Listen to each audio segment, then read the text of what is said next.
Баршаңызға сәлем. Бәріміз иттердің белгілі бір қызмет атқаратынын білеміз. Мысалы, кеденде немесе полицияда. Не болмаса, ауыл шаруашылығында көмектесіп жатады. Ал мысықтар ше? Біз тек олардың тышқан аулайтынын ғана білеміз. Шындығында, мысықтарда мансапқа ие болып жататын кездері де болады. Тіпті әкім болғандар да бар. Біз бүгін мансап қызметке ие болған мысықтар туралы айтамыз. 2002 жылы Сиамдық мысық Ставропольдағы кеден пунктінде қаңғып келгенде, кеденшілер оны өздеріне қалдырған. Ол көп ұзамай, заңсыз уылдырық тасымалдайтын көліктерді іздеумен айналыса бастады. Бірде Русик кеденде болған көліктің жүк салғышына секіріп мініп, бірден бекіре балығының иісін сезіп мияулай бастаған. Осыдан кейін оны контрабандалық тауарларды табуға көмектесу үшін сол жерде ұстауға шешім қабылдаған. Контрабандашылар уылдырықты жасыруға тырысқан жерлері қаншалықты керемет болса да, Русик бәрін бірдей тапты. 2003 жылы бұл мысықты машина қағып кеткен.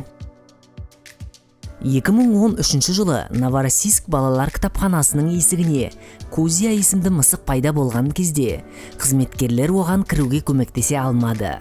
Бірақ Кузяның кітапханада тұруына рұқсат беру үшін оны ресми түрде жұмысқа қабылдау керек болды.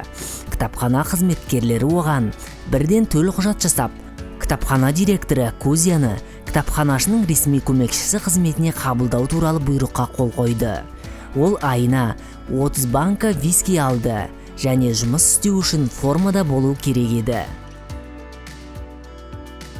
Денали ұлттық паркының жанында орналасқан Аляскадағы 900-ге жуық халқы бар Талкитна қаласында өте ерекше әкім болды. Стапс деген қызыл мысық. Ол билікке 1998 жылы келді және бұл қала тарихи аудан болғандықтан, оның рөлі функционалдықтан гөрі символдық болды.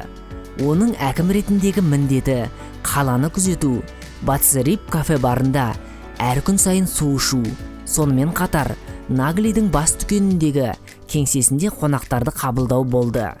Бірақ тіпті мысықтардың да саяси қарсыластары да бар. 2013 жылы Стапс итпен аяусыз шабуылданды. Оның өмірін сақтап қалған отаға ақша бүкіл әлемдегі жүздеген жақсы ниет білдірушілер мен жанкүйерлерінің садақалары арқылы жиналды.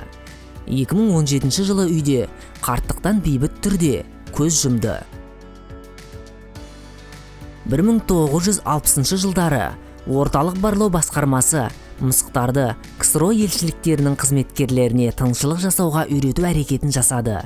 Жобаның акустикалық мысық бағдарламасы сөйлесулерді жасырын жазу үшін жануарлар денесіне микрофондар, таратқыштар мен антенналарды имплантациялады. Содан кейін мысықтарды бұйрықтарды орындауға үйретті. Әрине бұл өте қиын болды. Бірінші тапсырма кезінде мысық тыңшы саябаққа апарылды. Онда ол жақын жерде орындықта отырған екі адамның әңгімесін жазуы керек еді. Мысық қажетті жерге жету үшін жолдан өтіп бара жатқанда машина басып кетті. Нәтижесінде бұл жобаны іс жүзінде қолдануға жарамсыз деген қорытындыға келді. Үкімет үйінің бас тышқан аулаушысы Даунинг көшесінде орналасқан Ұлыбритания премьер-министрінің ресми резиденциясындағы беделді қызмет. Қазіргі уақытта бұл орында мысық Ларри. Ларри туралы тіпті Британ үкіметінің ресми сайтында жеке мақала бар. Бұл мансап Генри 8 кезінде пайда болды. Бірақ бұл туралы жазбалар тек 1929 жылдан бастап сақталды. Бұл атаққа ұзақ уақыт ие болған мысық Уилберфорс болды және ол 4 премьер-министрдің кезінде өз міндеттерін атқарды. Иттермен қатар мысықтарды да ғарышқа ұшырған. 1963 жылы 18 қазанда Вероника IG-1 зымыранында Фелисет есімді қара ақ мысық ғарышқа ұшырылды. Ол жер бетінен шамамен 161 километр биіктікке көтерілді. Бірақ біраз уақыт бойы салмақсыздықты сезінді және парашют көмегімен капсуламен жерге аман есен оралды. Фелисет космосқа саяхаттаған және ұшуы сенімді түрде тексерілген мысықтар отбасының жалғыз өкілі. Ал видео қызықты әрі пайдалы болса, лайк басып кетуді ұмытпаңдар. Ал жаңа видеоларымызды жіберіп алмас үшін арнаға жазылып, қоңыраушаны басып қойыңдар.